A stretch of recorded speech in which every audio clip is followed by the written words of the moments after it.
All right, guys, we are live. This is the Shillan and Duffy show, recapping UFC Saudi Arabia, UFC Adesanya versus Imavov, UFC Imavov versus Adesanya. It is only 2:57 p.m. here on the East Coast. I think 1:57 on the Gulf Coast. There is actual natural sunlight on the wall behind me.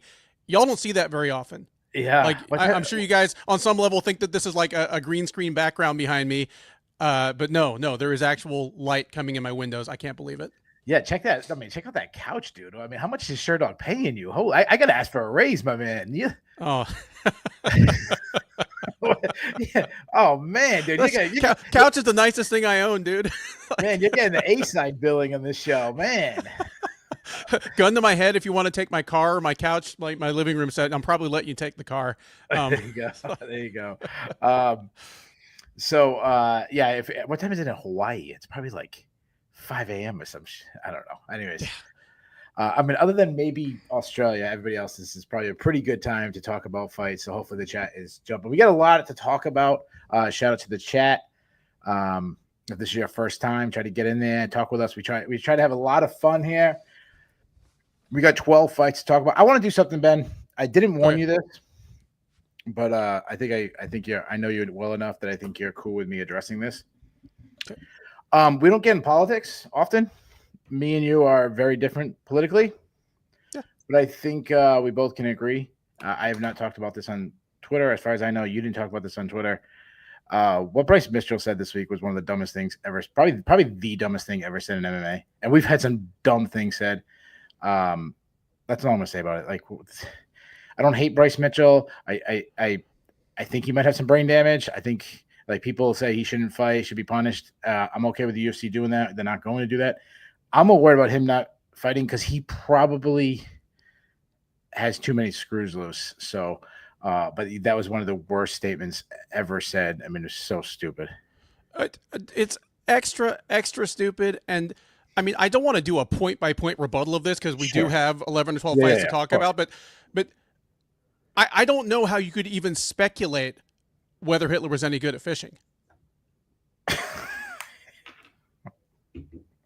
Yeah, that was that's Sorry. pretty good. Anyways, enough. Let's move on. We got 12 fights to talk about. We'll start in the main event. Former middleweight champion, long reigning middleweight champion Israel, the last style bender Adesanya, took on rising star of rising middleweight Nassourdine Imavov. Imavov winning by second round TKO. You picked Imavov. I flip-flopped both times. I said I've never picked against Izzy. I'm not going to pick against him now. Because of that, I have gotten 4 out of the last 5 Izzy fights wrong. As Imavov won by second round TKO. Let's start with this. Are you okay with the stoppage? Yeah, I'm okay with the stoppage. Okay. This is going to be a great show. This is going to be a fantastic show. Because I thought the stoppage sucked. Oh, okay. I thought it was listen, I'm not saying that it wouldn't have been stopped rightfully 15 seconds later. I just think you gotta let a guy eat some shots there. I would have been fine with a couple more. You're the one who introduced me to the idea of like the pendulum that swings. I'm fine with it being on the early side of acceptable, but if somebody starts spouting about how this was a robbery, they are either a blinded fan or they're one of Izzy's teammates. Like, I could have stood with a couple more shots as well, but I wasn't up in arms about it. And it had nothing to do with my pick being right or wrong, because my pick was wrong. I picked Imavov to win, but I did not envision the fight going like this. I thought it would be a mix of the Strickland performance where he just made Izzy uncomfortable by coming forward and throwing straight shots in combination mixed with the threat of the takedown. I did not expect him to clip the chin and flatten Izzy. So yeah, this is the one that you have to be most worried about, because I mean, the Strickland one, obviously he was dominant the whole time, but you have weird fights like that, and then you have the one where he fights Duplessis and he ended up losing but he had good moments that I think he might have even been winning heading into the fourth round, like or it was back for I kind of can't remember, but he didn't look like, oh my god, this guy has dropped off so bad. Like he looked like, okay, he ended up losing, but he might be the second best guy in the world, third best, fourth best. This is the one where you start wondering. And when I think about the stoppage, again, people always think about like, oh, the referee stopped that early. Oh, you ripped off Adesanya.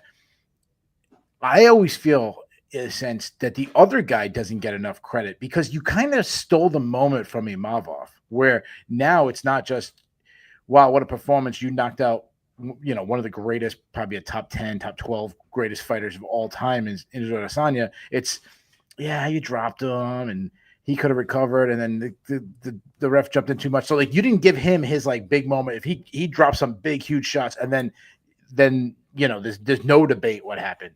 So I think that, again, I don't think it was going to change the outcome of the fight.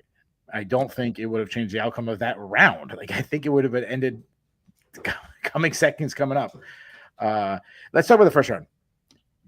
The biggest moment in the first round was Imavov's with that big uppercut, but I still felt like it was a pretty easy round for Adesanya. You agree or disagree? I gave Adesanya the first round, but having said that, at the end of that round, I felt comfortable about my pick of Imavov.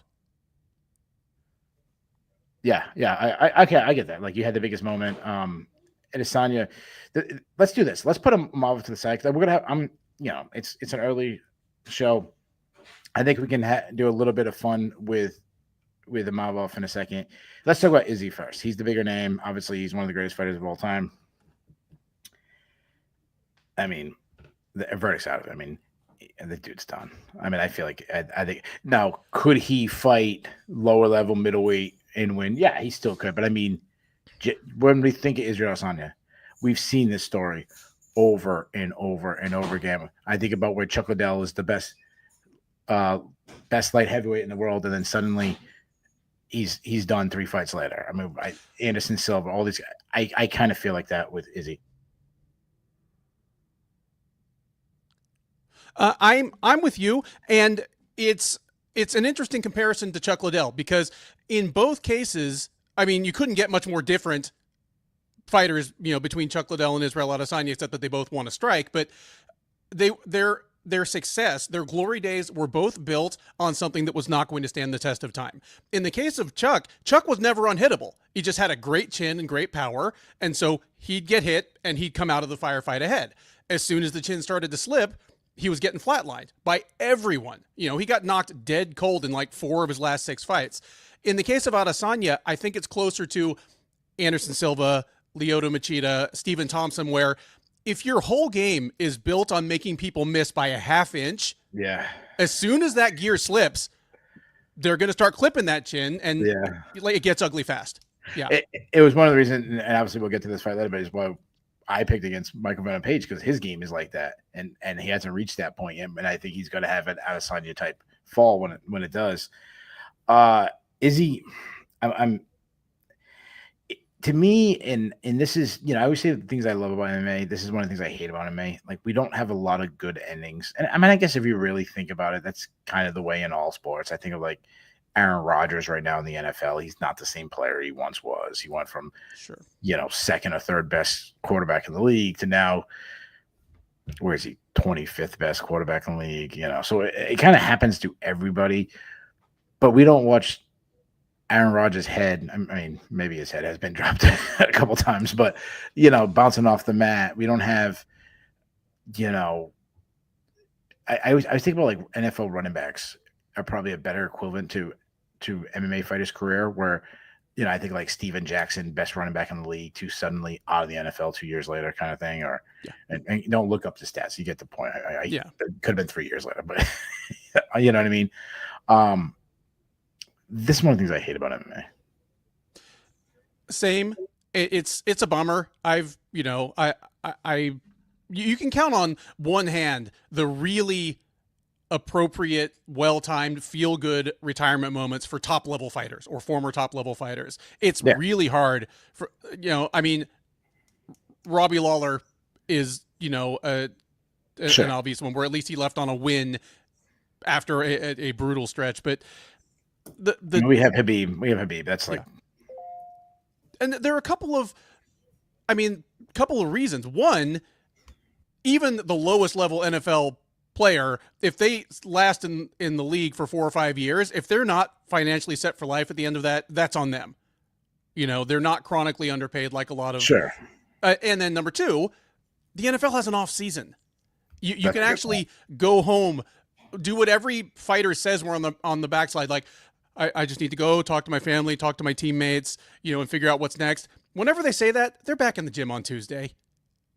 Like an actual forced 4 months off, 6 months off makes things different for NFL players, where they're like, okay, do I even want to rehab this knee?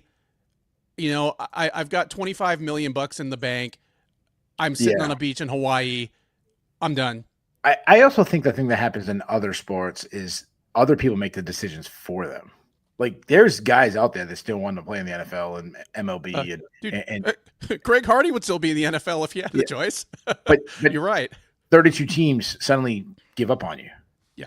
And 30 baseball teams. And I mean, I don't follow soccer, but I'm sure soccer this summer one day someone's not going to want to sign Ronaldo or I don't even know if he's still playing. Shows you what I know, but you get my point. So I think that happens where we don't get that. And then what happens is, I'll jump further than I wanted to, but do you think we see Israel Adesanya again? Do you think or do you think this is the last time you think he retires? Like, we get him on Errol Hawani's show next week and saying, no, he's all done. I think we see Israel Adesanya again. I do too.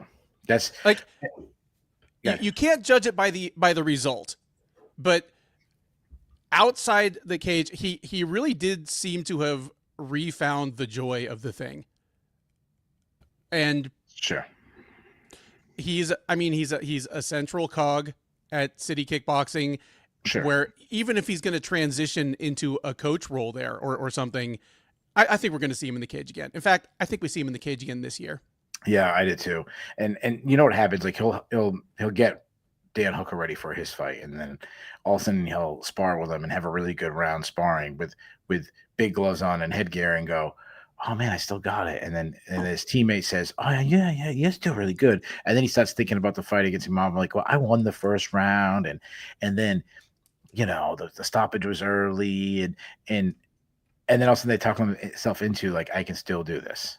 And absolutely. Oh, and all it's going to take for him is Robert Whittaker is going to fight somebody in July and August and kick their ass, and Izzy will be like, wait, I was handling him in sparring in January. That's right.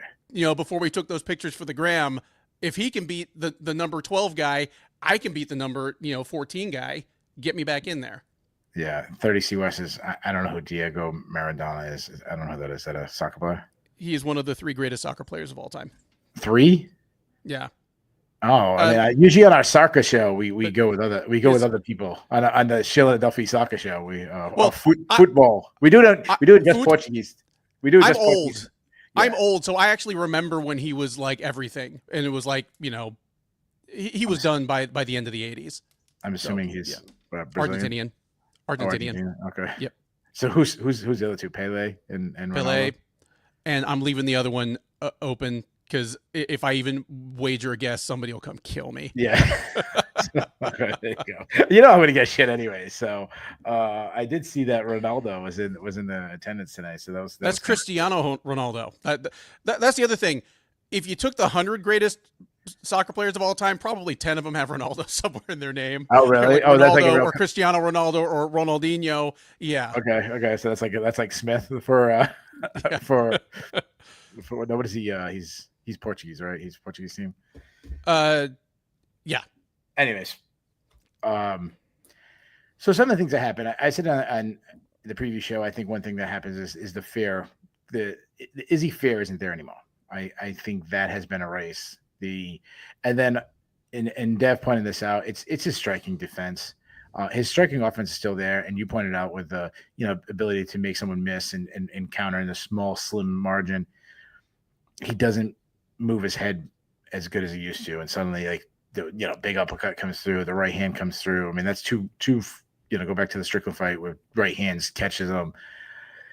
I think that's what's happened with this guy, and to me, there's nothing that solves that, when say he does retire, say I don't want to say makes people happy because he fights again, I'd be excited, but second, no brainer, second greatest middleweight ever. Yeah. Mount Rushmore of strikers. Mm-hmm. Mount Rushmore of middleweights. Yeah. Mount Rushmore of like the Australia, New Zealand area, obviously Africa. The guy's accolades is good. It's hard when you start talking about, greatest fighter, but he's probably in the top 10, no? With all the title defenses he has. And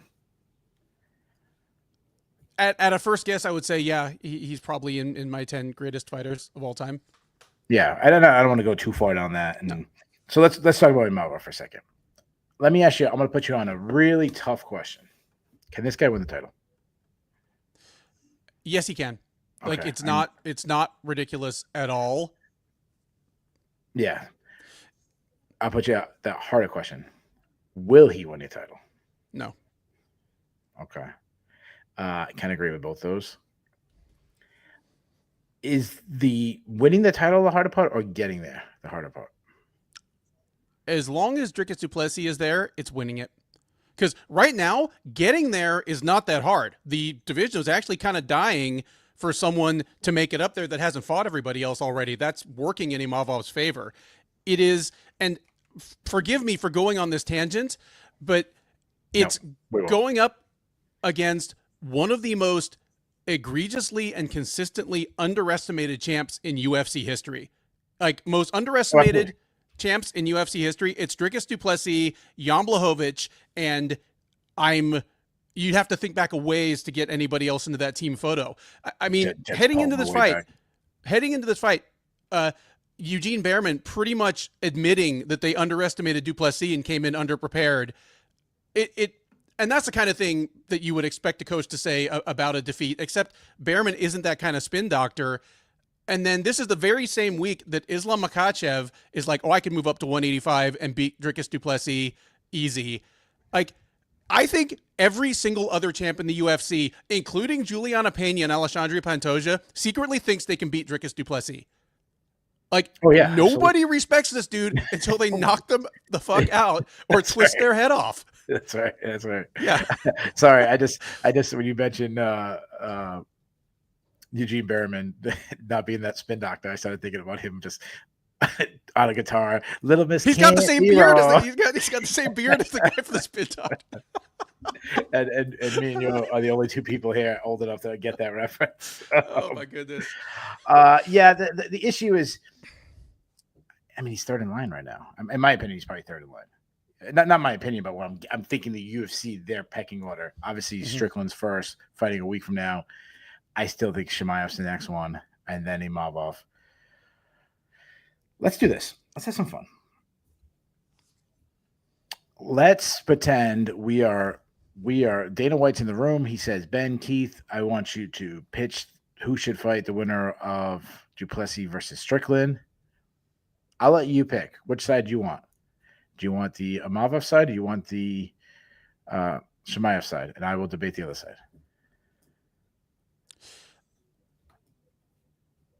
I'll take the Chimaev side. Yeah. All right. You want to go first? Or you want me to go first?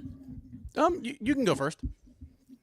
Well, first of all, boss, I can see the way you're paying this guy. If you want to get rid of him and I can get some of his salary, that's the first thing I'd argue.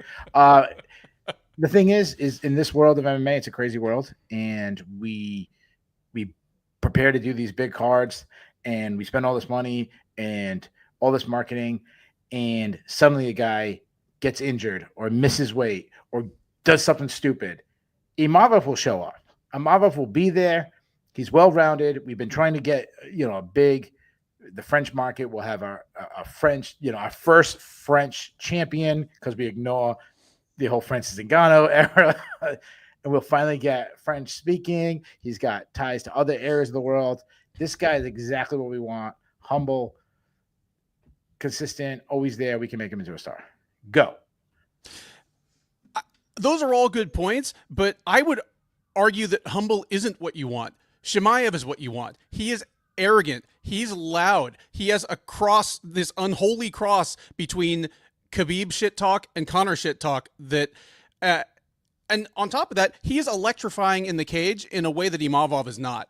Imavov might be the more deserving champ, but when has that ever mattered to us, boss? It is about the most sellable champ.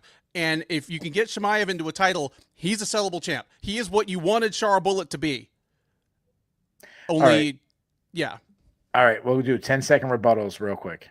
That's it. Just like one-line rebuttals. Okay, my guy's not exciting. He just knocked out Israel Adesanya.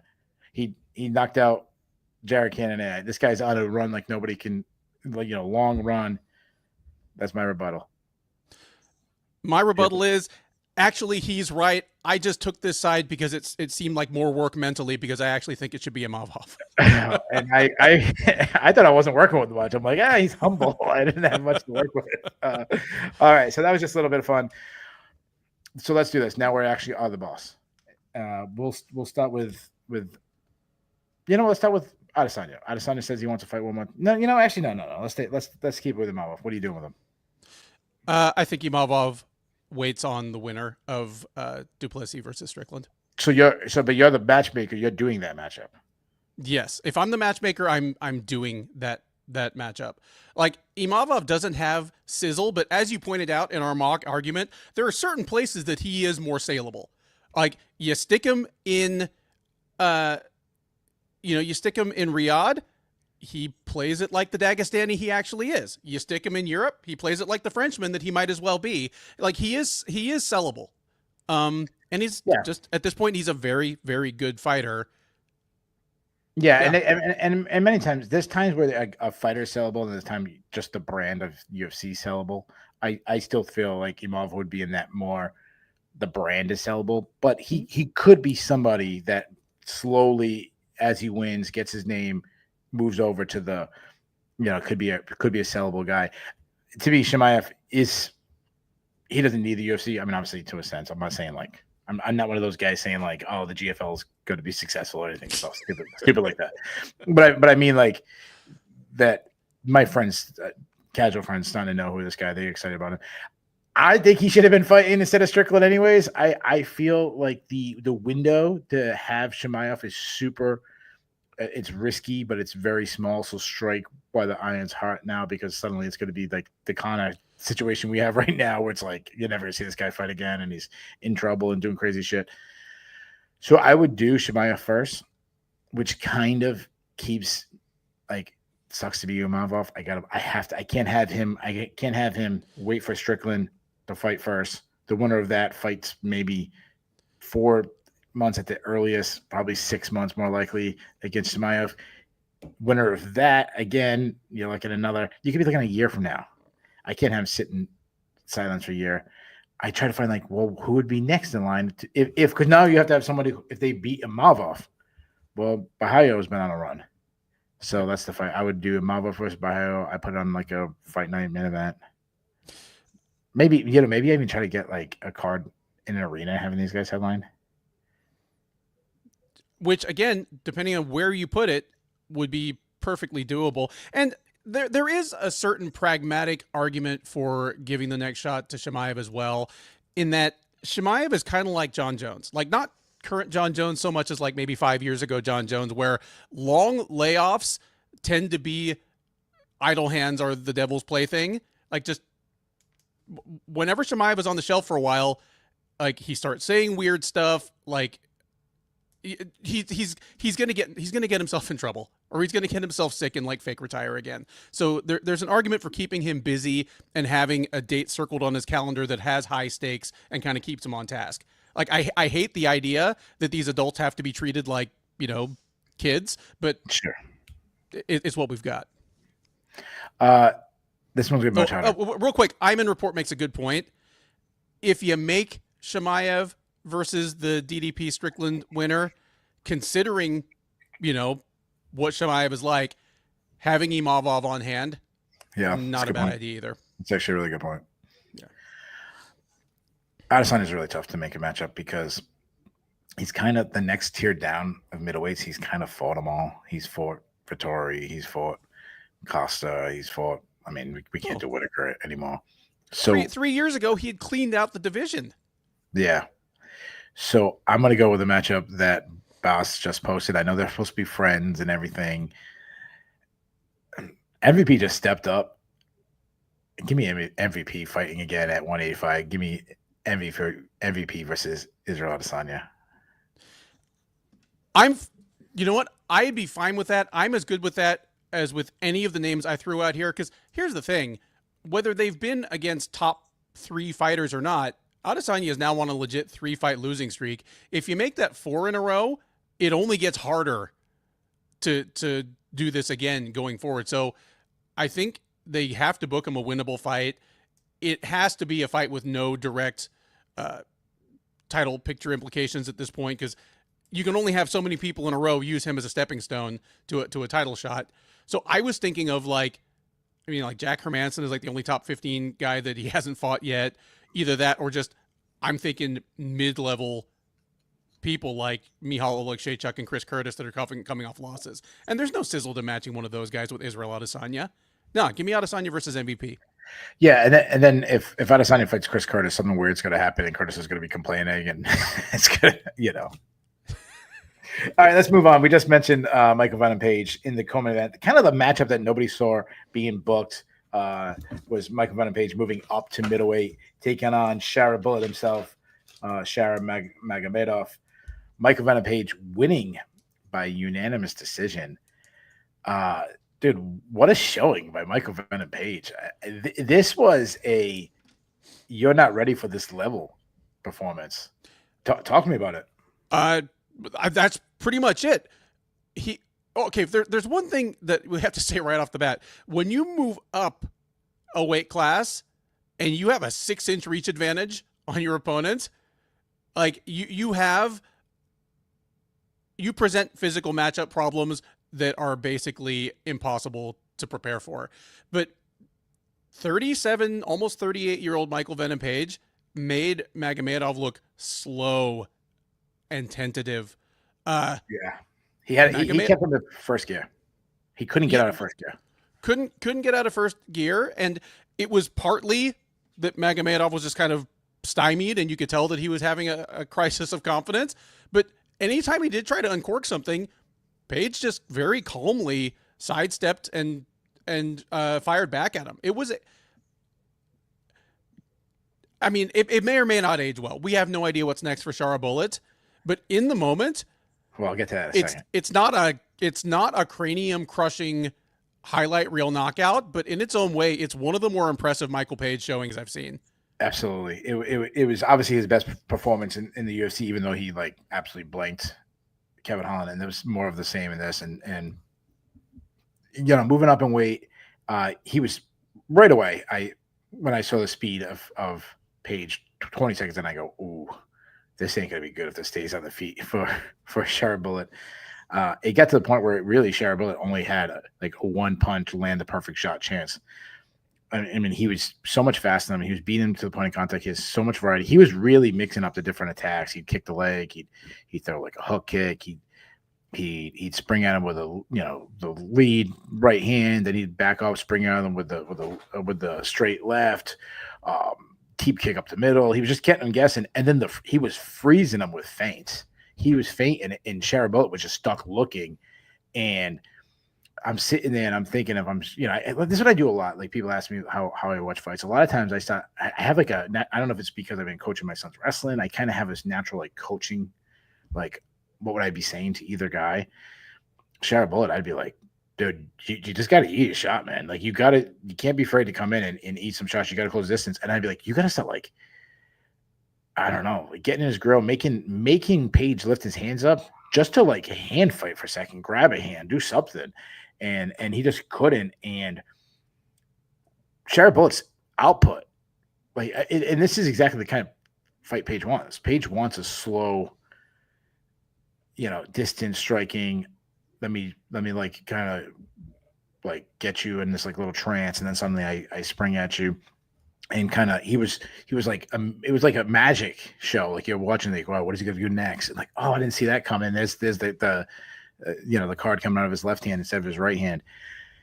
And when you take away Shara Bullet's output, you take away. I mean, you didn't see many of it's like spinning attack. You didn't see any of that stuff. No. It almost seemed like about early in the second, he was like, I don't know what the word is. Just accepted that he was going to lose. Oh, accepted that he was going to lose is the perfect way to put it. I'm not the world's foremost striking analyst. I'm not even the foremost striking analyst of a two-man show. Yeah, I would say you're second most. So there's that guy out there with that show, and then it's you. But it was obvious to me that Shara Magomedov was made uncomfortable in the place that's normally his wheelhouse, because normally hanging around on the outside and being able to just choose his moments to spring into action, uncork, like some of his very dexterous kicks or throwing spinning stuff at people that try to come inside on him. None of that worked because Page was so fast and had such a reach advantage. And once Shara Bullet was uncomfortable in his normal comfort zone, I feel like we say this on previews a lot these days, at least I do, he didn't have a plan B. And I don't know if that comes down to him just being so much better than everybody he trains with and everybody he fought on his way up that nobody's prepared him for this. But yeah, it's a back to the drawing board moment for Shara Bullet to salvage any kind of the hype he had about 3 hours ago. Yeah, and some of the things that Michael Venom Page was doing, it wasn't just that he was faster and better striker than them, and he was outclassing him with like experience, like little tricks. He had a couple of tricks that Shara Bullet wasn't ready for. Like there was one point where Shara Bullet did finally get past the kick, and Page goes right to the plum clinch, lets off like one or two shots. As soon as Shara Bullet's about to like respond back, like transition from I'm distance striking to I'm in close, Page went from the plum clinch to a double unders, wrestling style, pummeling type clinch. And I was like, he never even got a chance in like three positions, outside, inside, and then all the way in. He never got a chance to throw a strike. I was like, Michael, I mean, it was little things like that. I was just like, oh my God, that was brilliant. I mean, I was really blown away by Michael Venom Page's performance. Let me ask you this question. He already said he wants to go back to welterweight. If you were his coach and he said, hey man, I like, weight cut, I'm going to get up there in age. Should I stay at middleweight or should I go back to welterweight? What would you tell him? I tell him to stay at middleweight. One, again, he was an inch taller and had 5 or 6 inches of reach on a decent sized middleweight. 2, welterweight is more full of guys that are going to take him down or try to take him down. I mean, what are his 3 losses? It was a loss to Douglas Lima that he avenged and fixed the thing that Lima used to beat him. Sure. Lima took him on his ass with like one well-timed leg kick and then just pounded him out on the ground. But then it's Logan Storley and Ian Gary, both of whom used relentless takedown attempts to win the fight against them, regardless of what their actual percentage was. Like, I don't know if Storley went like 6 for 22 on his takedown attempts. A lot of the fact that he was constantly but the fact that he was constantly attempting them impacted Page's striking. Yeah. Logan Storley got more takedowns in that matchup than Iowa did last night against Penn State in the showdown of the year. It's supposed to be the showdown of the year. Holy Christ. Dude, they should have had Mark Gardner there to stop that early. Holy Christ. Shout out to I'm a Cordell fan, but that's because I used to live up there. But all right, so I already told you what I would do with Michael Venom Page. I'll give you one if he does go back to welterweight. Give me Michael Venom Page versus. Oh shoot, I'm thinking he was. And go ahead, I got to find somebody at welterweight. I almost give another middleweight. I mean, at welterweight, I'm giving him just another up and coming guy. I'd give him the winner of maybe like Gabriel Bonfim and Chaos Williams in a couple weeks. Because at welterweight, he has a win over Kevin Holland in which Kevin Holland really Hollanded it up, and then the loss to Ian Gary. So, okay. I mean, he's based on what we've seen in the cage at welterweight. Page is fighting like a guy on the outskirts of the top 15. The winner of Bonfim versus Williams, especially if it's Bonfim, is in that same range. Give me that. The matchups are a lot more fun at 185. Yeah. So I put Michelle Banner down and realized I'm like, wait a minute. The Stephen Thompson fight is obviously an easy one to do. I think it would look a lot like this one. You know what? I was sitting there thinking, and before I was thinking for sure, for his career, the middleweight, other than Shemaev, nobody in the top 10 is as strong wrestling. I mean, Duplessis can wrestle, but you get my point. Like, there's nobody who's like they're known for their wrestling in the top 10. You put him against welterweight. I think there's some matchup. I mean, Buckley's would be a really fun matchup. I think Stephen Thompson obviously matchup. Maybe you can do Colby. I mean, there's not much left to Colby, but if people have been beating Colby, but no one's been putting him out, maybe you get that like flying knee, knock him out. Or Colby salvages something because Page is almost the biggest name I can think of that Colby would have as good a chance of beating as I think he probably would.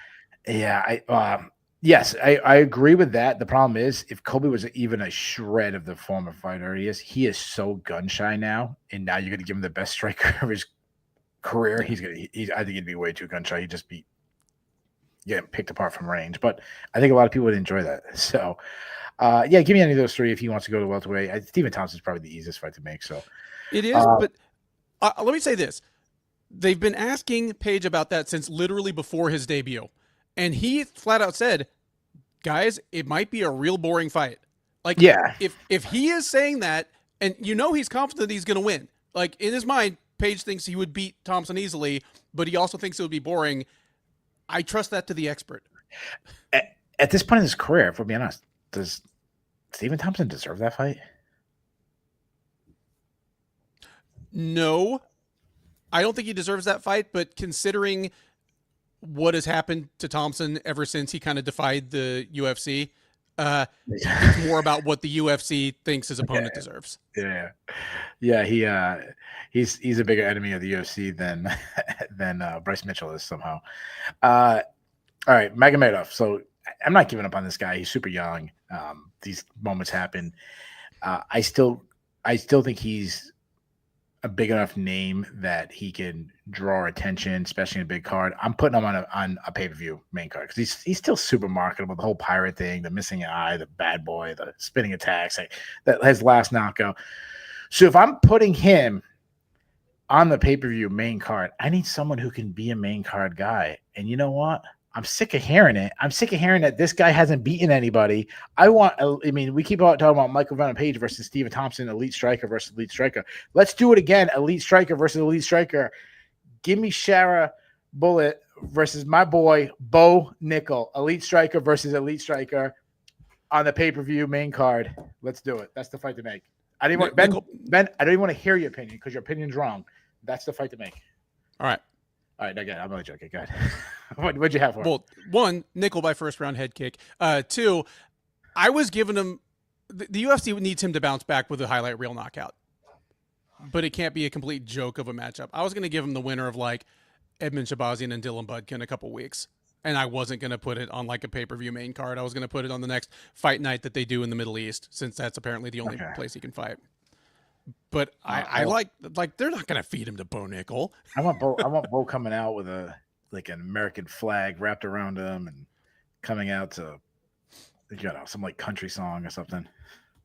All right, let's move on. Let's do this one quick.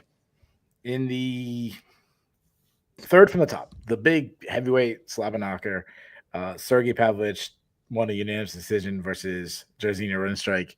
This fight was horrendous. It was, somebody in the Sherdog Slack compared it to Ngannou versus Derek Lewis. Okay, not that bad. Pretty bad. No, to me, it was like Mir versus Krokop without the last minute knockout. Where you have two of the more offensively potent heavyweights of all time doing nothing to each other for 15 minutes. Well, Rozenstruik has had those moments, but generally speaking, he's a low output, very kind of boring, come to me kind of guy. Yeah. In Rozenstruik, he is so gun shy after that Tom Aspinall fight. He wants to land and not get hit at all. He's not willing to get in the pocket and take a shot. which is so weird because he's a guy who his best work is getting inside. I mean, I'm watching this and I'm saying, does he not realize that if he steps on the gas, comes inside, he is knocking Rosenstrike out cold? Because every time he committed, like halfway committed to it, he was clipping Rosenstrike clean. Yeah, it's 100% a confidence thing.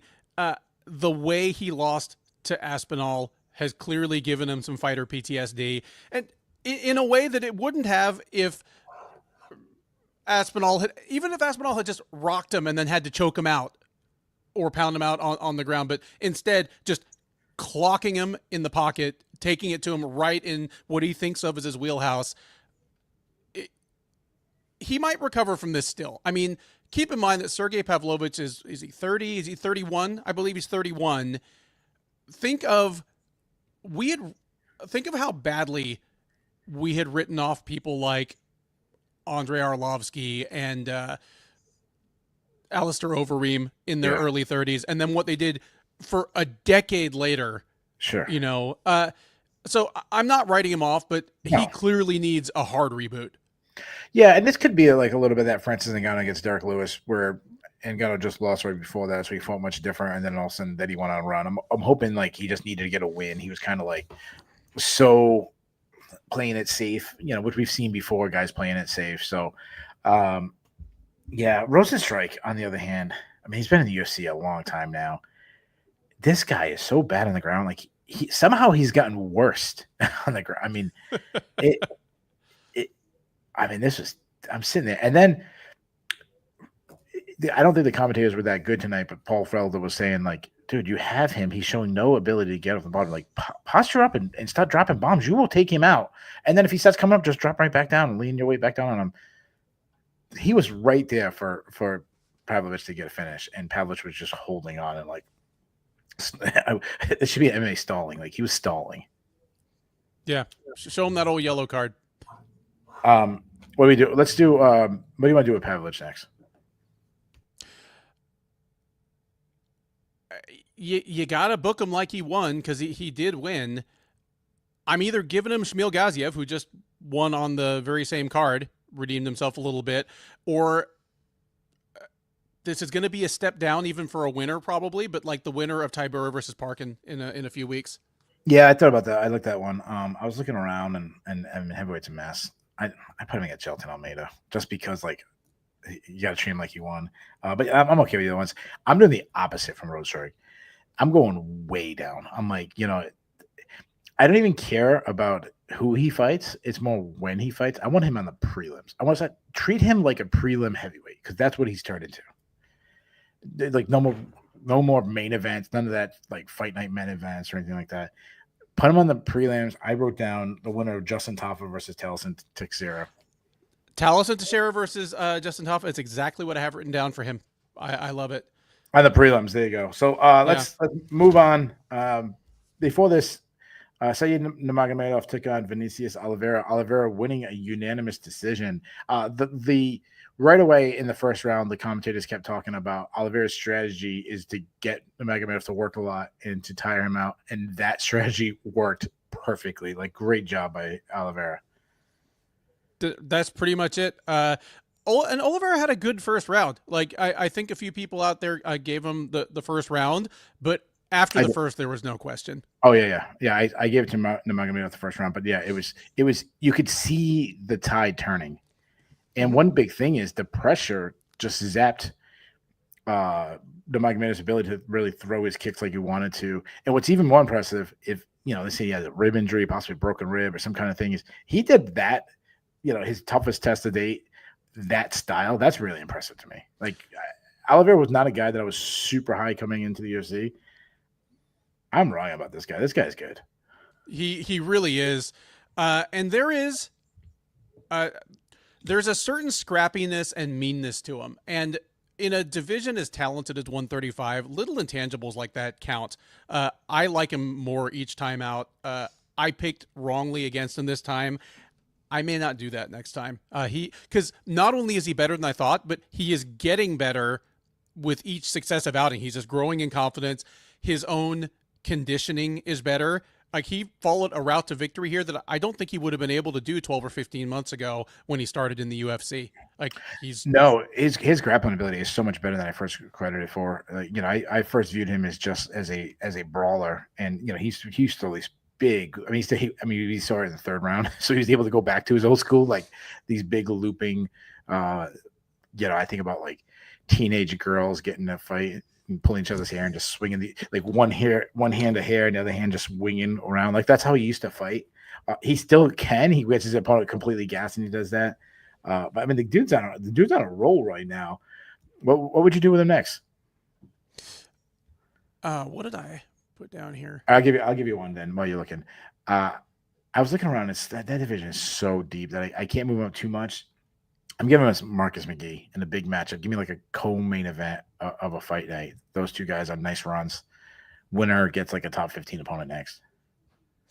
I like that just fine. Otherwise, I mean, I think I may even have already mentioned him in this show, but like the suddenly resurgent Honey Barcelos would be a nice veteran versus newcomer thing. But I like yours better. Yeah. Before that, the main card opener, Fareed Ziam took on Mike Davis. Ziam winning by unanimous decision. Great fight, absolute bloodbath. I mean, Davis was leaking in the second. Then at the very end, he cuts Ziam, so he's leaking.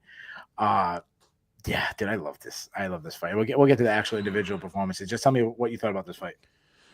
It was a blast. As plenty of people pointed out in the comments, for our preview show, healthy Davis just seems as dangerous as any guy in that division. We mentioned on the preview, he's looked great when he's in the cage. It's just tough to build momentum in such a fast moving division when you fight once a year or some years not at all. But once they got in the cage, it was a really good fight. I thought it was entertaining, even if I felt one guy was consistently winning the whole time. But once Ziam was cut wide open, that added an element of intrigue to things. But yeah, I want to point out this was we actually picked two consensus upset picks. We hit both of them, my man. And this was one of them. This was our second one. I'll get to the other one later. So that was a good night for upset picks, which is always good. That's kind of thing. When people say, what do I root for? I always root for to go undefeated. Once I lose a fight, I don't really care anymore. And then I root for our upset picks. You said that Davis, and a lot of people are saying like how good Davis can be, if he's healthy. I wonder how healthy he was in this, because the whole pulling guard thing was really like, I was shaking my head and it, maybe it was an injury thing. Who knows? Maybe it was a strategy thing, just trying to get Ziam down. Maybe he thought it was an easy way to get Ziam down than trying to actually take him down and then kind of create a scramble. And he obviously had moments. I mean, the torque he had going in that like calf slicer and the knee. I mean, he fought like 2 minutes of his knee going the wrong direction. His ankle was at one point, his like bottom of his foot was like facing his own face. It was like, that's crazy. He's gonna be hurt tomorrow. I was gripping my chair because I was like, he's not going to tap. He doesn't realize how bad it is. And then all of a sudden his knee's just going to blow completely apart. But it never happened. And yeah, as soon as Davis like pulled guard within the first 30 seconds of the fight, I kind of thought the same thing. Because here's the thing. If you're standing across the cage from Fares Ziam, a Moroccan-French kickboxer whose jeans probably have a 40-inch inseam, and your best way to get into the ground is by pulling guard. Yeah, you might have tweaked something in training. Yeah, and for people who don't know, Ben is like an expert when it comes to inseams. He used to work as a tailor, and he'd like to get right up in the crotch and check out how it goes. So getting right up in the crotch, kind of, that's still one of the top skills on my resume. Yeah. I'm sold on Ziam. Like I didn't think he should have been the underdog in this fight. I'm not gonna like pound our chest here because we got some wrong. I mean, I got the main event wrong. But I'm sold on this guy. Like, I really think this guy is a top 15 guy and could go pretty far in the division. I mean, just well-rounded. His improvement, he went from being a kickboxer to like a kickboxer with good takedown defense to now a kickboxer who has good takedown defense and can sneak in his own offensive grappling. I'm sold, dude. His ground game, defensive as well as offensive wrestling, and then his actual positional grappling on the ground. I can't think of a more improved single skill set on a single fighter in the UFC in the last 2 years. Like, he's done everything that lanky kickboxers coaches try to teach them to do. Like, just get a whizzer and get your hips away.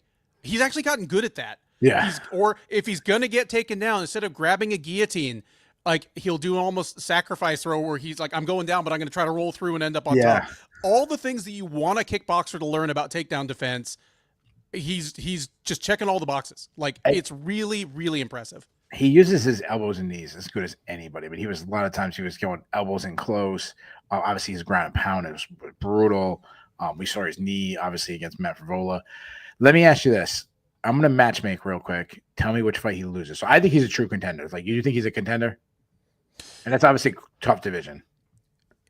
Considering the division, I think he's a potential future contender, and I think he's probably looking at an outskirts of the top 15 type matchup. All right, so let's do this real quick for some fun. This is not official Sherdog prediction. This is not our official predictions if they get matched up. Obviously, we always say, like, give us the actual time to do some tape study. This is non-tape study. Who wins? Him or Jalen Turner? I went with the tough one right away. Yeah, you want the tough one right away. Off the dome, I'm picking Turner, but Turner is inconsistent, whereas Ziam is extremely consistent. So okay, I think I'm taking Ziam. How about Bobby Green? I love Ziam in that matchup. Same here, because I don't think Green can take Ziam down, and I think Ziam would kind of give Green fits in the striking. All right, how about Paddy Pimblett? I'd like Ziam huge. I like Ziam, but I do see danger there. If Ziam is overconfident in this ground game, like, Pimblett could remind him what's up. Yeah, and I'm reaching towards guys that are ranked or like just outside of the top 15. So, like, I went pretty high. So at this point, everybody's a huge threat. How about him versus Moicano?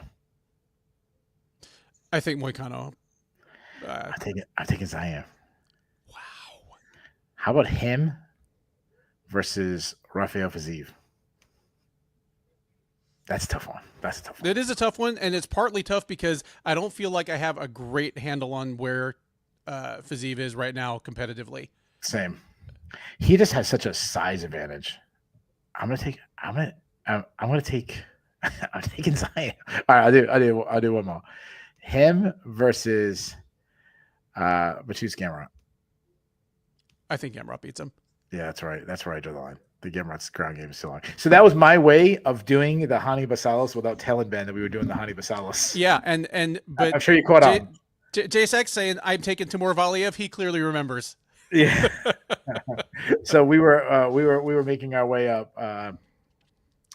Ben didn't play the game like I expected him to. He stopped it right away with Jalen Turner, but I kept going up. So, anyways, my point is I think he could be a top 10 talent.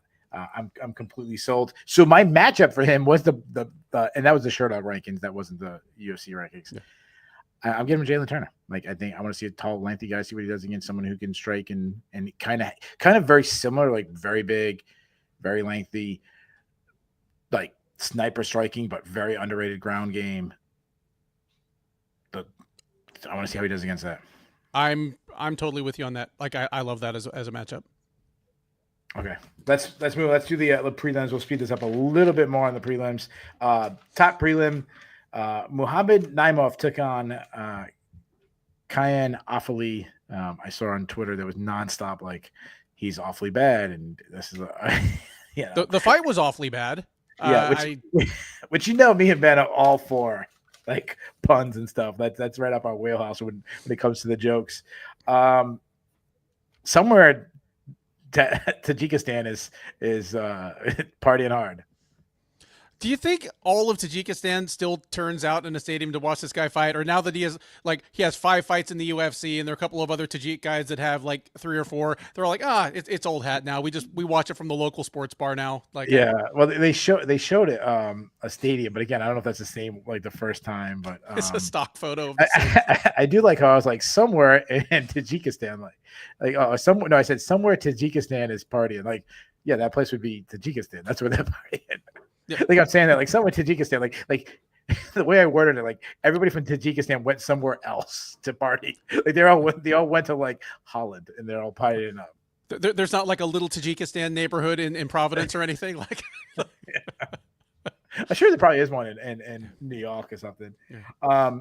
To me, just athlete's not bad, but just to me, and I said this in the preview, and this is probably a real lazy, and this is when I get a little lazy on the preview. He was just better than him everywhere. Just check the boxes. Better wrestler, better striker, stronger, better athlete, bigger, just better.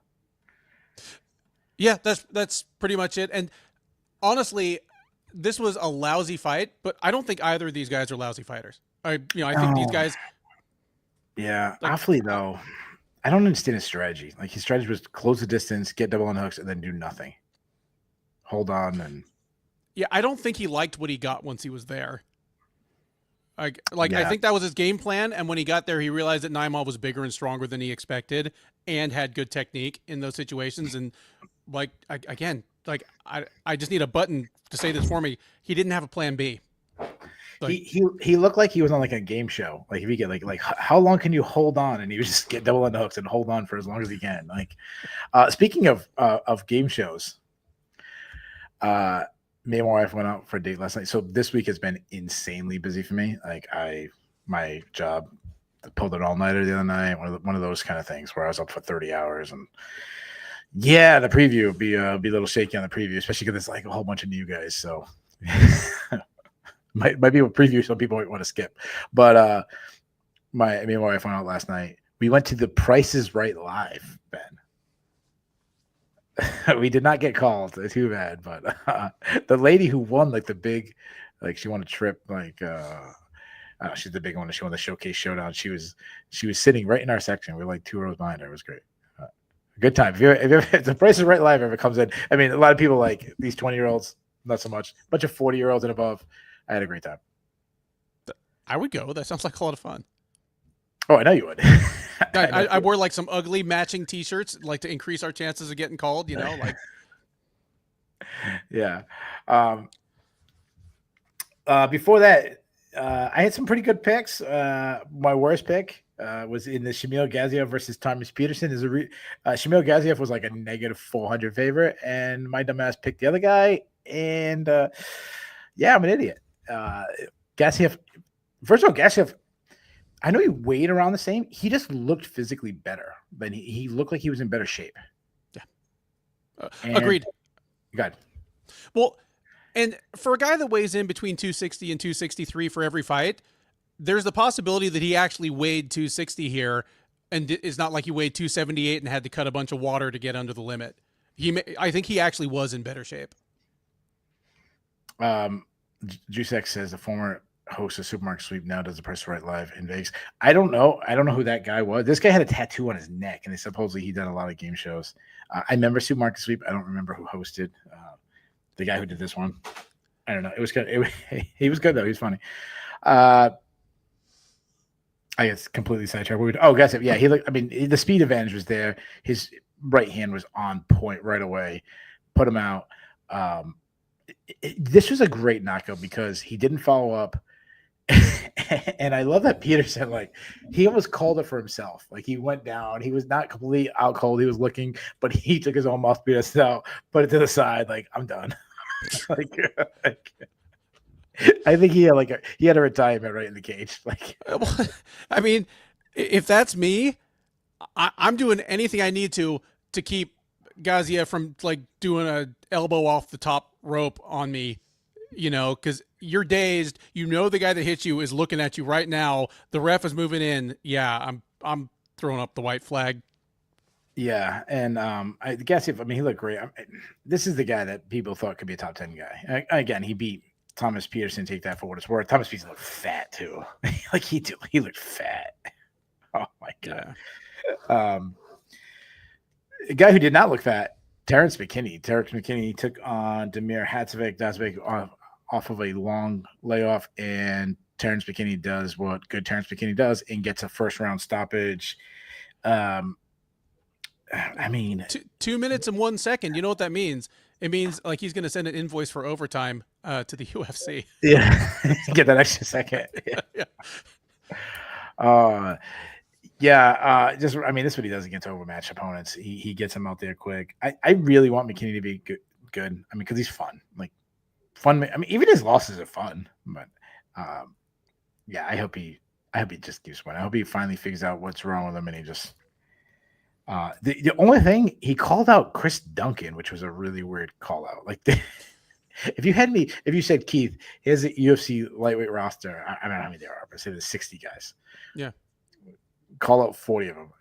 God, I still don't know Duncan's gonna be the call out. Like I get to no, it was so random. Especially considering that up until that point on the card, he had the highlight of the night. Yeah. Like that, like you call out someone above you. Like Duncan, I don't know where they are in terms of the UFC's mythical rankings outside of the top 15, but he's certainly lesser in terms of name value. Why are you? Yeah. And he's a tough fight. Like, why would you call out a high risk, low reward matchup? Like, that's when you got Paddy Pimblett's name in your mouth. Yeah, exactly. Yeah, that's exactly right. You're not getting Paddy Pimblett, but you might as well say it. Maybe he tweets at you, some shit like that. Yeah. Mm-hmm. It was as bad as a guy yesterday. They had, you got to bet on price, and it was a Campbell soup.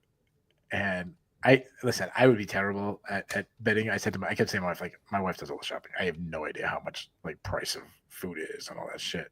And I'm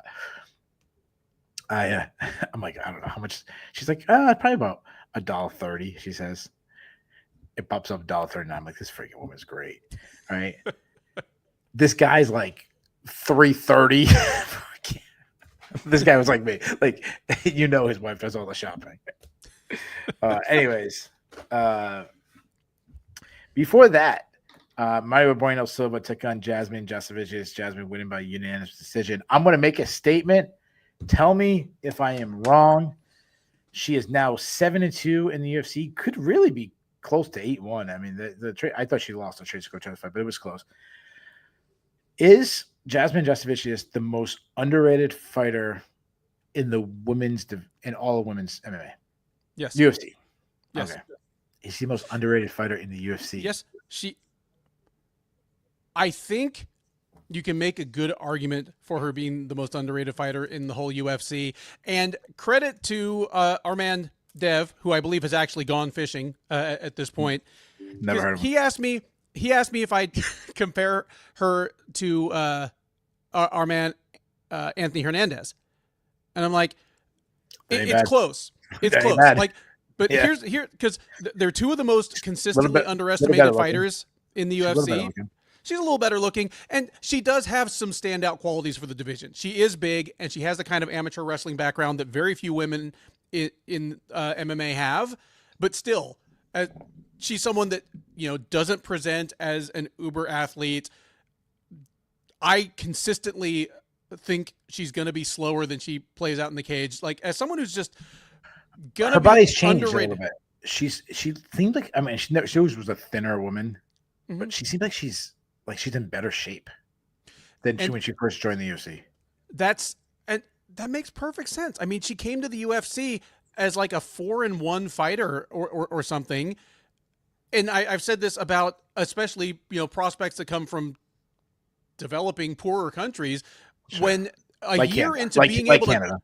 Like Canada, the third world country. Yeah. Yes.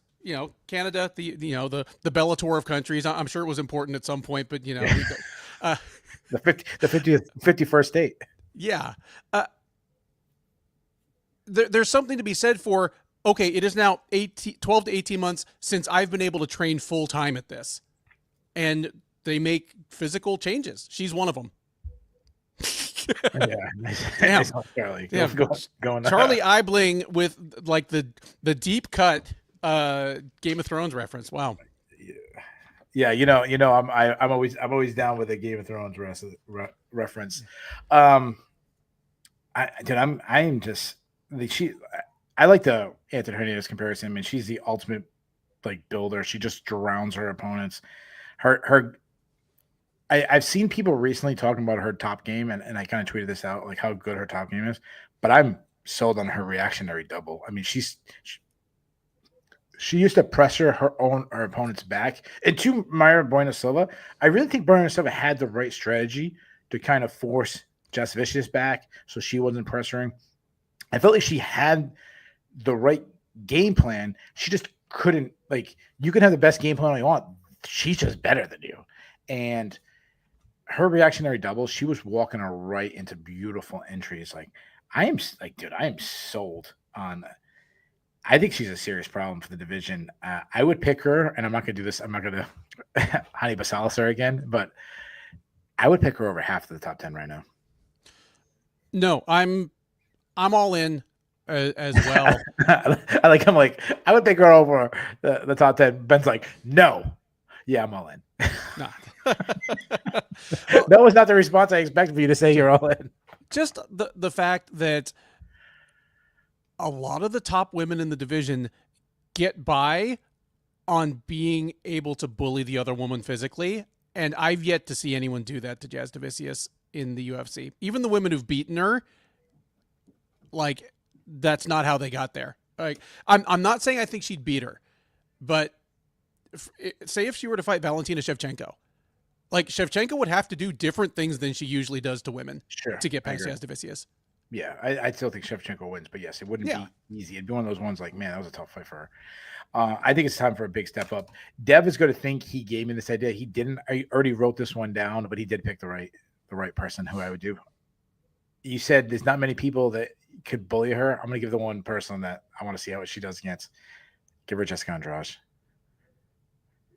And to me, this girl, why is she fighting third from the top? I'm sorry, should be third from the bottom. She needs to be way up in the top. Like this, her record in the UFC, like she needs to be fighting in the co-main event of Fight Night next. I'm with you on that, especially because the UFC knows what's coming down the pike. Otherwise, it's why Demetrius Johnson kept defending his belt against people that had never been on a pay-per-view main card, and everyone is like, "Who the hell is Wilson Hayes? Who is Chris Carriasso? Yeah. Who are these people?" Yeah, Ali Bagatinov. Yeah. Headlining the same thing's going to happen to Jasudavicius. She's going to be on a 7-fight win streak. She's going to get the call up, and it's going to be like, okay, in her 7-fight win streak, she's been on one main card, and it was an Apex card. Yeah. They need to get her name and face out there. Did you have a different name, or are you good with the Andrade fight? I am totally okay with the Andrade fight, because if Andrade isn't completely shot, I mean, the woman who just stepped into the pocket and punched Caitlin Chikagian in the body so hard that, like, Chikagian coughed up a kidney is still there. Yeah. Oh, yeah. No, I think so. And that's a really tough matchup for Jasudavicius, but man, I'm completely sold. Before that, Lucas Alexander took on Bogdan Grod, winning by second round TKO. This was our other consensus underdog pick that we picked right. You mentioned throwing up a kidney. That's what Lucas Alexander might have to do to make weight. This is 2 fights in a row that he has missed weight. He missed by like 2.5 pounds for this one. Like, come on, dude. And I'm not making excuses, because making weight is your job. It's the fight before the fight. But this played out like a fight featuring a guy that missed weight, because he looked good the first round, started to kind of gas out as Grad started building, and just had no durability or staying power. I don't know if something happened to Alexander in camp again to, affect his conditioning and his weight cut, but he needs to get it under control, because if the UFC forces him up to 155, assuming they don't just cut him entirely, it's not going to look good for him up there. He's not a 155-pound guy. I don't think. He looks like a 145 that needs to get his weight cut down. Well, my concern for him is if he fights at, like 155 or even goes up to like 170, he could fight. He could be out of the UFC, and he could be fighting a like rising prospect like Kevin Lee. Perhaps GFL first overall draft pick Tyron Woodley. Oh, prospect Kevin Lee. Oh, it's Sage Northcutt. There's another problem. Well, Sage is okay, but Kevin Lee prospect. Yeah. Even though Sage is like almost 30, I think now or something. He still has a nighttime though, so he's got to go. Does he get it from his wife now? His wife puts him on a curfew. I'm pretty sure his like mom still tucks him in bed, but so Grod, like he's not the most skilled fighter, but I'll tell you right now, his mentality, his style, like just beyond the gas, he's going to beat people better than him. I mean, Alexander's more skilled than him, but he's going to beat these guys. Just he works. He's fun. He works every second. He knows he's going to eat some shots. He doesn't quit.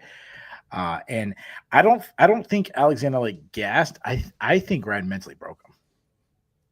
I agree. I mean, it's not, he doesn't have the same body type or the exact same skill set, but he's going to turn into like an Austrian Nate Landwehr, Damon Jackson type where he's just going to outgrind more skilled fighters. Yeah. And before that, the heavyweight fights were not the best tonight. Thank God for Gaziev. Please, somebody bring Hamdi Abdelwahab some steroids. Oh my God, this fight! Yes, please, please bring him some EPO too. Oh my Lord! So Jamal, Jamal Poges beat Hamdi Abdelwahab, winning. Excuse me, I'm sorry, Jamal Poges did not win. Hamdi Abdelwahab beat Jamal Poges by split decision. This fight was terrible. Talk about it. Well, he picked up more or less where he left off after his UFC debut almost 3 years ago. Again, he was just obviously the much more physically strong guy, the better fundamental wrestler, even if Greco doesn't, map over to MMA quite the same.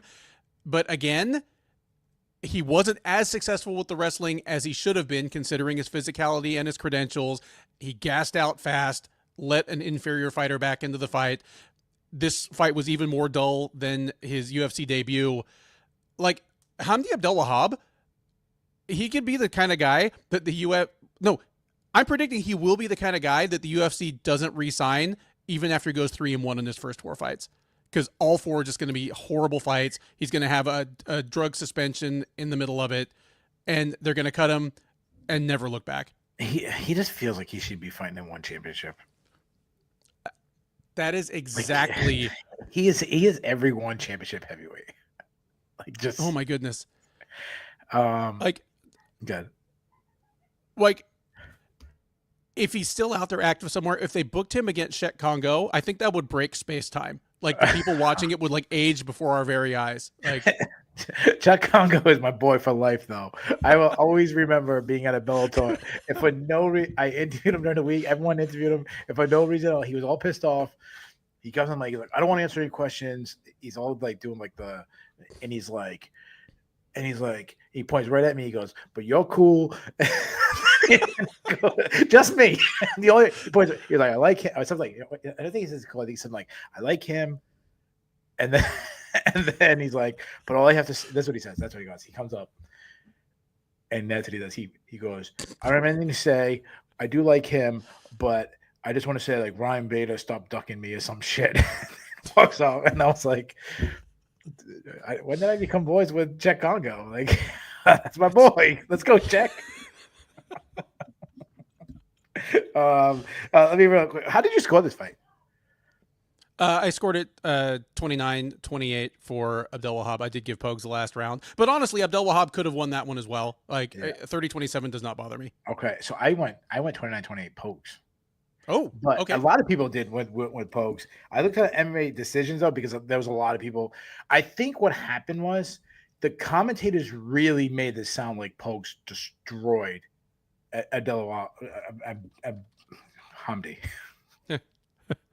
Because, I mean, where they said, both guys are smiling, but I'm sure Poges is going to be smiling even harder or something like that. And I'm like, really? Like, that fight was super close. So I checked MMA decisions. It was 8-5 in favor of Poges, but like that to me, that's in like the range of like, okay, cool. Like it could be either way. I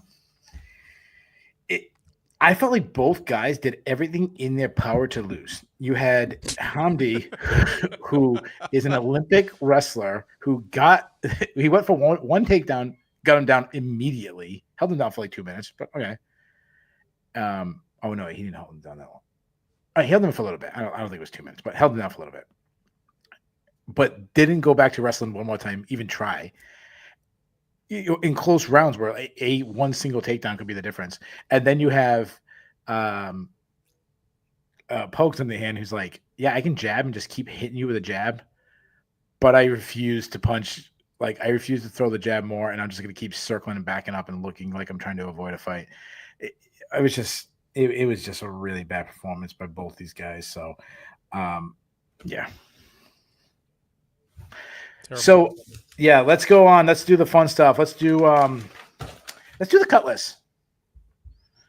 So the way the cut list works, if both me and Ben have the same name on the list, we allow the UFC to cut them. And I have 3 people. I have 3, but I'm almost certain they're not the same 3, so this should be interesting. All right, let's do this then. Let's go back and forth, and we'll read out. People can put their cut list in, and we'll read theirs out and see. We'll see if they agree with us or whose side are on. I will give you my first name. The first person I'm cutting. This guy missed weight in back-to-back fights, lost back-to-back fights. I'm cutting Lucas Alexander.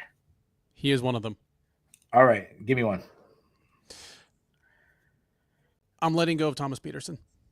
Oh, I saved Thomas Peterson. I probably should. Yeah, he lost 2. You know what? You convinced me. He lost 2 fights in a row. Just on top of that, like just looking out of shape. Yeah. Like, yeah. Well, he was they said he was sleeping on Jamal Pogue's couch. I'm like, how low is your career if you're sleeping on Jamal Pogue's couch? That's bad. I shouldn't make jokes like that. All right, so I have Damir Hadzovic. He lost 4 out of 5, 2 in a row, hasn't won in nearly 4 years. Are you saving the Bosnian bomber? No, he is one of the ones that I'm taking off. All right, so I have one more. You are saving this man. He's 0-2, and he looked bad. No, I had 3. Oh, yeah. Alexander, Hadzovic, and Peterson, right? Okay, no, sorry. I was considering cutting Pogues, but I'm sparing him, because otherwise he'll have to kick Peterson off the couch and take it. Share the couch together. All right. So you said this. You think he's a good fighter? Didn't have a good showing. I went to. I'm getting rid of him. I thought he looked bad in both showing. I'm getting rid of. I thought he looked awfully bad. I'm getting rid of Khan awfully. I don't object to that. Like I think he's pretty good, but he hasn't shown it yet. Man, how about Bass getting rid of Myro Bueno Silva? Whew. Man, and Pogues getting rid of Pogues, who just beat Peterson. They fought each other too. All right, let's do dude seriously. I have a couple of dudes seriously. So you want me to go first? Yeah, please do. I am the president of the Jasmine Jasudavicius fan club, but what's his name? The British guy, the British commentator. Jared Gooden. Jared Gooden. No, not Jared Gooden. Jared Gooden's the fighter. John Gooden. Thank you. John Gooden. Yeah, John Gooden's like he tries selling Jasmine Jasudavicius, which again I'm sold, but he goes. Canada's best hope for a title is 35-year-old prospect Jasmine Jasudavicius. I'm like, you can't ever use 35 and prospect in the same line. Like, and so come on, dude, seriously. Also, considering how he looked sitting in the crowd, I'm not sure that like Canada's best chance isn't for GSP to come back again. Yeah, he's looking great with that like short flat top with a little blonde streak. He's having a little like midlife crisis. Like he's driving like a Corvette, like for sure. Yeah. And rightfully Probably so. calls it a corvée because he's from Corvée. Montreal. I thought I talked about Bogdan Grad, how great his performance was, but dude, he kept shooting the John Smith low signal, but he was kept circling the wrong direction. I'm like, that stuff I gotta tell my son. Like, dude, seriously, come on. Your son, who was 9. He just turned 10. Just turned 10. So now watch out, guys. He's wrecking it. He's now 10.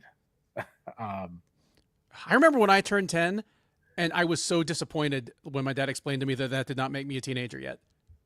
Like I thought that once your age was in double digits, then you were like a teenager. So yeah. I mean, I was like 4'9" at the time. I don't know what I was excited for. And my last one, Mike Tione, who stopped the action. So I can't remember who it was. I think it might have been Ziam. So somebody could stick the lace back in their shorts. And it was like when they were really scrapping it up. Or at that point, he likes time. Yeah, put that little string back in your shorts. Like, come on, dude, seriously. Like you don't even stop the action then for like a lost mouth guard. Yeah, it was weird. You have any dude seriously?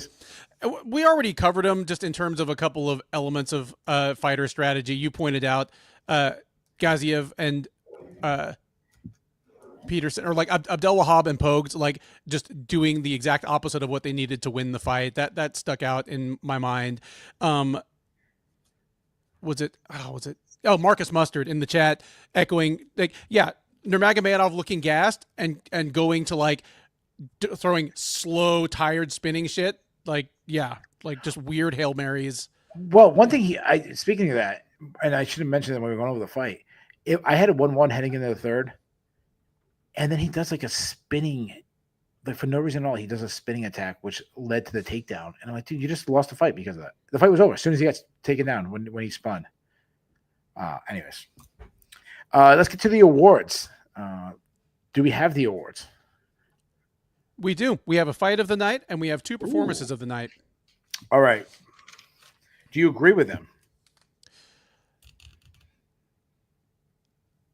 The fight of the night, if you're going to give a fight of the night tonight, I agree with it. Okay. And I'm good with the performances. Actually, I disagree with the performances. Like the 2 that won deserved it, but I thought there was another at least equally deserving. So okay. I'll give you mine, and if anybody wants to put in the chat theirs, and we'll let you know what, Ben. Let's do this. Let you tell me what you would have given. We'll let you go first. Fight of the night, I thought was Oliveira versus Nurmagomedov. I really enjoyed that fight. Performances, I am doing Shamil Gaziev. Yeah, it was just Thomas Peterson, but it was like just a clean, nasty knockout. And probably Nassourdine Imavov. Like, it would have been better if it had been, like a little more timely stoppage, but still, it's something rare enough to see happening to Israel Adesanya, and the stakes were high enough that I think it deserves it. Yeah, I'm gonna agree with both of those performance bonuses. I mean, like again, like you said about Gaziev, it's not just that he like won by knockout and who he beat, but just like the way the walk off, he didn't follow it up. It was a badass. I thought about going McKinney, but I'm like, you know what? That's so many people that expected that. So I'm with you, man. Again, I do think it was a little early of a stoppage, but you knocked out Israel Adesanya. No matter what happens at this point in your career, you always have that on your record. So I would give Imavov. I mean, he's the big winner today. I give Imavov and Gaziev the awards. I was really torn when it comes to fight tonight between Nurmagomedov and Oliveira. That was such a great fight. The other one, maybe just because of what happened with the calf slicer and the blood going over there. I'm actually going to give my fight of the night. I would give it to Ziam and Davis. I don't mind that at all. But again, like they both were really two fights back to back were really fun. So who did win? So you gave us that Nurmagomedov and Oliveira won the fight of the night. Yes, and then your performances of the night go to Nassourdine Imavov and Bogdan Grod. Okay, you know what? Okay, like I think maybe the circumstances and okay. And you know what? I wonder if the UFC leans that way, knowing that his opponent lost weight. I mean, missed weight. Like he lost a chance, he couldn't get like fight of the night and stuff like that because of that. So okay, and that's like life changing for someone like that. Oh yeah, yeah, that's a lot of euros. So yeah, good for Grad. I mean, Terrence McKinney should probably just get 50K every time he gets a finish because it is always like lightning striking his opponent. But I'm happy for Grad. I'm A-okay with that. Yeah. All right. Let's go. Oh, we haven't done the Bulls and the Bears. Let's go to the Bulls and the Bears. The Bulls and the Bears are a stock market reference. You want to be on the Bulls list. You don't want to be Bears list. We do it 3, 2, 1. Let's do. You want to do positive or negative first? Negative. All right. So that would be the Bears. Of course, when I had Bulls ready to click, he picks the other one. You mind if I go first? Go for it. All right. My number 3. I'm going to go with Mayra Bueno Silva. She had 3 losses in a row. She was the favorite in a title fight, against Raquel Pennington. She lost that one. If you go back even further, the Holly Holm win, the biggest win of her career, got overturned due to her extracurricular activities. Not going really well for the former title challenger, Mayra Bueno Silva. My number 2, I'm going to go Shara Bullet. Anytime you can lose the O is always bad, but also the way he lost it in a striking battle. That's supposed to be it's supposed to be the heavy wrestlers that could be a stylistic matchup for him, not strikers. Not good. And number 1 to me, it's pretty obvious. It's Israel Adesanya. 3 in a row, 4 out of 5. Really his whole team. They went 0-2. City Kickboxing went 0-2. 2 years ago, we weren't saying that. 2 years ago, we were saying get a kickboxing 4-0 on the night. Just not a good time for all my New Zealand homies. What do you got? I agree with all yours. So rather than come up with 3 more, let me just wrap up into one. People who were on the shelf. There were 4 fighters on this card that had been on the shelf for a long time. Hamdi Abdelwahab won, and apparently a majority of media members thought he lost. And then beyond that, Lucas Alexander missed weight and lost. Damir Hadjovic lost. Mike Davis lost.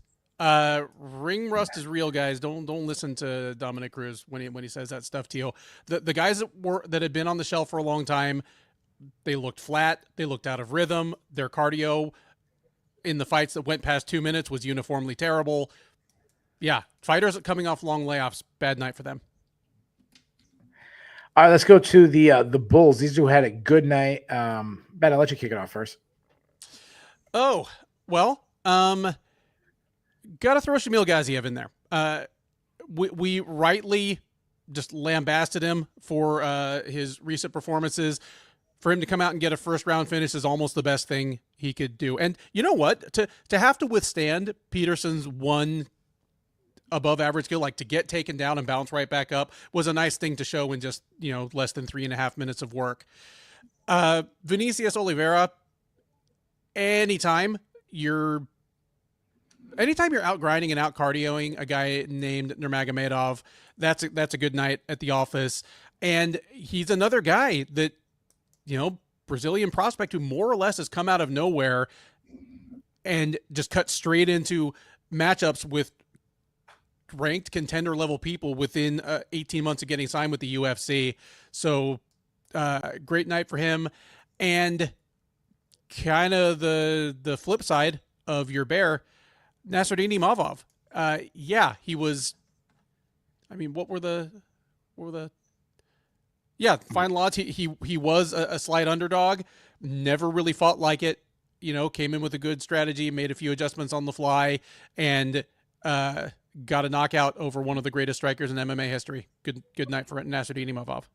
Yeah, and while I don't think he gets the next title shot, he's put him in a position where it's not out of order to call him. Like if they call him, and it's like okay, like I don't think a lot of people be arguing. Obviously the Chimaev huge fans, but your general people who are kind of not like fanboys, I think is okay with Imavov getting it. So I like those. I'll throw a couple of ones out to you. How about the consensus upset picks going 2-0? Not a good night for the consensus. Listen, I want to remind people we're supposed to get those wrong. They're the underdogs, so we're not supposed to hit. So even if we hit 50% of the time, that's pretty good. But I think we hit way more than that. Yeah. My number 2. I'm going to go with Farias Ziam. I mean, 5 wins in a row. One of the fights. I'm glad that there was earlier this week when we did the preview show.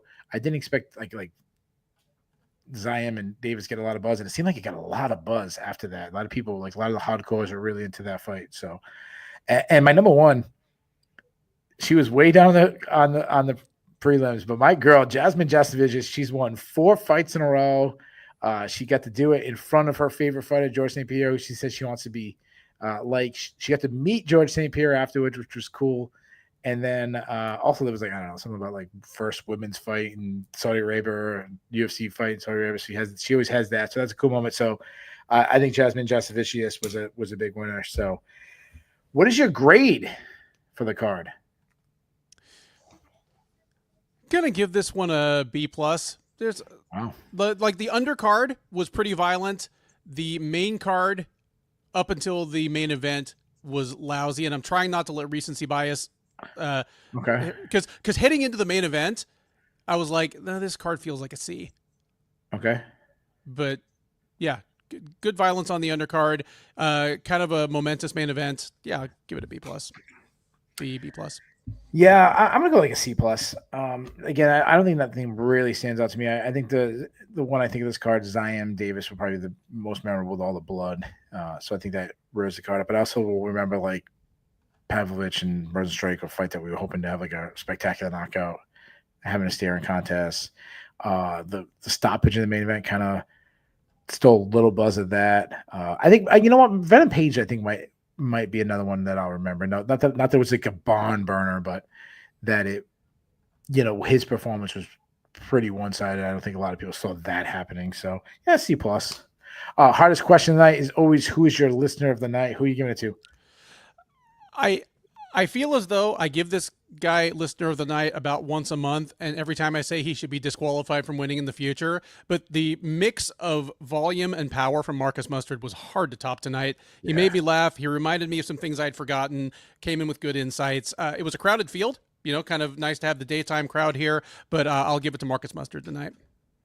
Yeah, I think during the daytime, it's always a little more fun. I'm not sitting there looking at the clock saying, "Oh my God, it's freaking 4 o'clock in the morning. I need to go to bed. I gotta be at a wrestling tournament in 4 hours." So that always makes it a little more fun, a little harder on the house. If for some reason, if you saw my mic go mute and see me shut up, that happened a couple of times.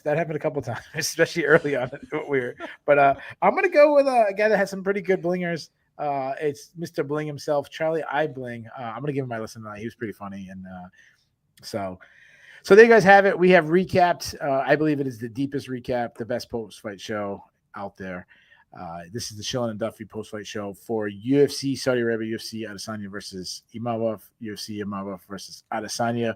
We will be back 1 week. It will not be this early. It'll be much later, but it'll be UFC 312, the rematch, Dracus du Plessis versus Sean Strickland, and the title fight between Weili Zhang and Tatiana Suarez, plus a bunch of other fights. So, right, it's a late night one again, right? I mean, it's in Australia, but it is a pay-per-view, so they're going to cater it to the North American crowd, and it'll be at a weird time in Sydney. Okay. That's big sure. So, and we also will have a preview show. We do believe that we do the deepest preview show in the entire world. Now, some people are not going to like that. Some people want a 15-minute show. It's not for you. We go probably 15 minutes a fight. But if you want the real deep dive, that'll be posted up early this week. So until then, we'll see you guys next week. Thanks for listening.